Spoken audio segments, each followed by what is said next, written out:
So hello everyone, उम्मीद करता हूँ कि आप लोग भी हमारी तरह अच्छे होंगे।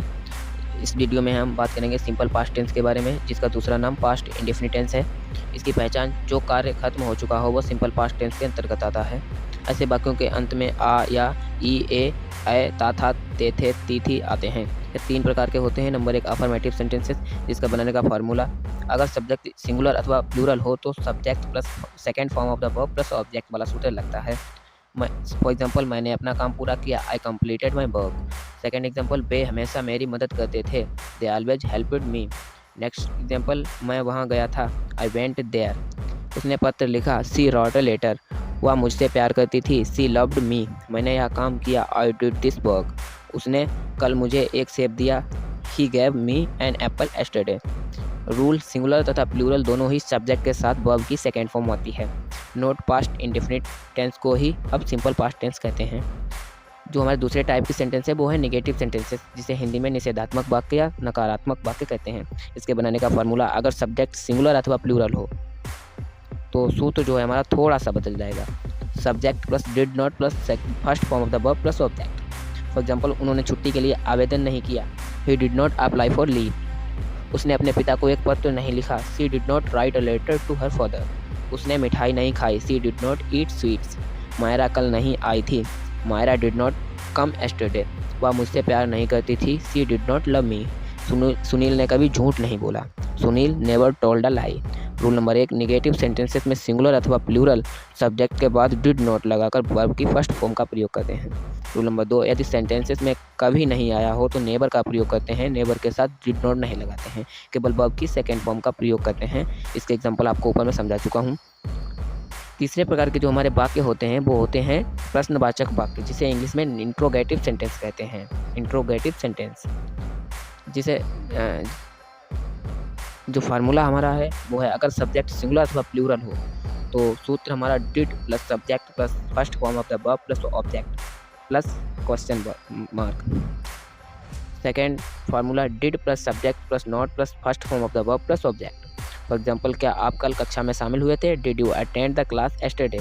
क्या उसने पत्र नहीं लिखा, did he not write a letter या didn't he write a letter. तुम मेरे साथ क्यों नहीं दौड़े, why did you not run with me. या फिर why didn't you run with me. तुमने क्या किया, what did you do. Aahana कब लौट कर आई, व्हेन डिड आहना रिटर्न। कितने लड़के कक्षा में नहीं आए, how many boys did not come to the class. तुमने कक्षा में किसकी किताब पढ़ी, which book did you read in the classroom. मेरे घर कल कौन आया, who came to my house yesterday. तुमने कितना दूध पिया, how much milk did you drink.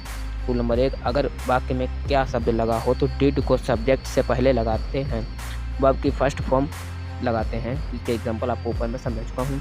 Rule number 2, अगर प्रश्नवाचक शब्द के बीच में हो तो सबसे पहले प्रश्नवाचक शब्द फिर डिड फिर कहता और फिर वर्ब की फर्स्ट फॉर्म लगाते हैं। एग्जाम्पल आपको ऊपर समझा चुके हैं। Rule number 3, how many how much whose प्रश्नवाचक शब्द के साथ उनसे संबंधित नाउन भी लगाते हैं। इसके भी एग्जाम्पल आपको ऊपर समझा चुके हैं। रूल नंबर 4, अगर वाक्य में प्रश्नवाचक शब्द हु ही सब्जेक्ट का कार्य करता हो तो उसके पश्चात वर्ब की सेकेंड फॉर्म आती है, जिसमें हम आपको एग्जाम्पल नंबर 9 समझा चुके हैं। Rule number 5, interrogative and negative sentence का अनुवाद इंट्रोगेटिव सेंटेंस के अनुसार ही होता है, सब्जेक्ट के बाद नॉट और लगा देते हैं। इसके एग्जाम्पल आपको ऊपर समझा चुके हैं। रूल नंबर 6 जो है वो हमारा मोस्ट इम्पोर्टेंट रूल है। यह है हमारा वाक्य के अंत में इंट्रोगेटिव मार्क या फिर क्वेश्चन मार्क अवश्य लगाते हैं, क्योंकि इसकी वजह से हमारा सेंटेंस जो है वो कंप्लीट माना जाता है। ये यदि नहीं लगा जाएगा तो हमारा यह नहीं माना जाएगा कि ये इंट्रोगेटिव सेंटेंस का एक वाक्य है। सिंपल पास्ट टेंस के प्रयोग, use of simple past tense. Number 1, simple past का प्रयोग भूतकाल के रूटिंग एक्शन को व्यक्त करने के लिए किया जाता है। जैसे मैं रोज़ बस से स्कूल जाता था, I went to school by bus every day. वह हमेशा मेरी मदद करते थे, दे ऑलवेज हेल्प मी। ऐसा कार्य जो भूतकाल में समाप्त हो गया हो। फॉर एग्जाम्पल, 1947 में भारत आज़ाद हुआ, इंडिया बिकेम फ्री इन 1947। मैं कल उनसे मिला था, आई मेट हिम एस्टरडे।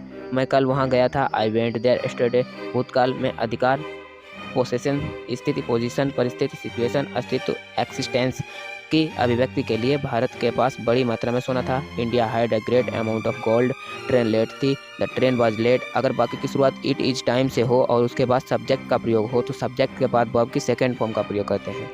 ऐसे वाक्य से प्रेजेंट टाइम का भाव व्यक्त होता है। जैसे it is time you study, it is time for you to study.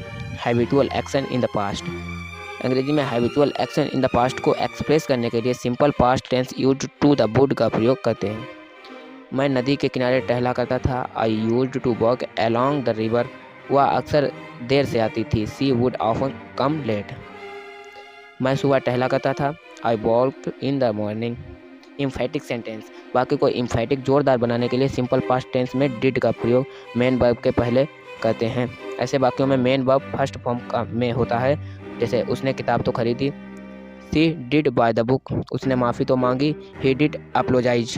Important points. Number 1, अगर वाक्य में पास्ट पॉइंट ऑफ टाइम भूतकाल के समय का उल्लेख हो तो सिंपल पास्ट टेंस का प्रयोग होता है। एग्जाम्पल के लिए आई हैव कम एस्टरडे, यह गलत है, आई कम एस्टरडे यह सही है। Number 2, just now, already, yet, ever, never, so far, up till now के साथ प्रेजेंट परफेक्ट टेंस का प्रयोग करते हैं, जैसे अभी तक कौन खाना नहीं खाया, who hasn't eaten it. Number 3, since या फॉर प्लस टाइम का प्रयोग परफेक्ट और परफेक्ट कंटिन्यूअस टेंस में होता है।